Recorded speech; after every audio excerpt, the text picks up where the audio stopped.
नमस्ते दोस्तों, आज हम जानेंगे कि लकड़ी से कागज कैसे बनता है। कागज हमारी रोजमर्रा की जिंदगी में एक महत्वपूर्ण वस्तु है। हम इसका इस्तेमाल लिखने, पढ़ने, मुद्रण, पैकेजिंग और कई अन्य कामों के लिए करते हैं। कागज बनाने के लिए कच्चा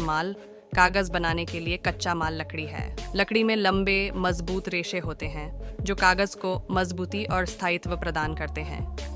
कागज बनाने के लिए सबसे अच्छी लकड़ी उन पेड़ों की होती है जिनकी लकड़ी में रेशे की मात्रा अधिक होती है। इन पेड़ों में पाइन, चीड़ और बांस शामिल हैं। कागज बनाने की प्रक्रिया को निम्नलिखित चरणों में बांटा जा सकता है। लकड़ी का छिलका उतारना। सबसे पहले लकड़ी को गोल टुकड़ों में काटा जाता है और फिर इन टुकड़ों से छिलका उतार दिया जाता है।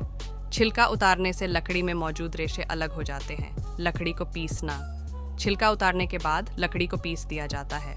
पीसने से लकड़ी के रेशे पतले और समान हो जाते हैं। रेशे को उबालना। लकड़ी के रेशे को उबालने से उनमें मौजूद गंदगी और अशुद्धियां निकल जाती हैं। उबालने के बाद रेशे को ठंडा कर लिया जाता है।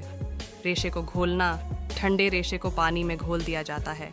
घोलने से रेशे एक तरल पदार्थ में मिल जाते हैं। कागज का बनाना। तरल पदार्थ को एक चलती हुई जाली पर डाला जाता है। जाली के छेदों से रेशे निकलकर एक पतली परत बना लेते हैं। इस परत को सुखाकर कागज बनाया जाता है। कागज के कई प्रकार होते हैं। इनमें से कुछ प्रमुख प्रकार हैं। अखबारी कागज।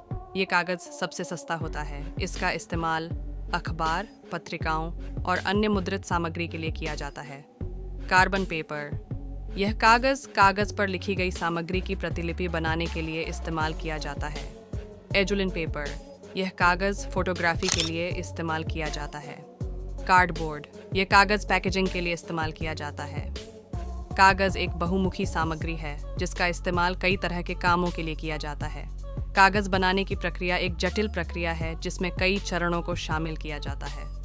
आशा है कि यह वीडियो आपको लकड़ी से कागज कैसे बनता है इसके बारे में जानकारी देने में सफल रहा होगा। अगर आपके कोई सवाल या सुझाव हैं तो कृपया कमेंट में बताएं। धन्यवाद।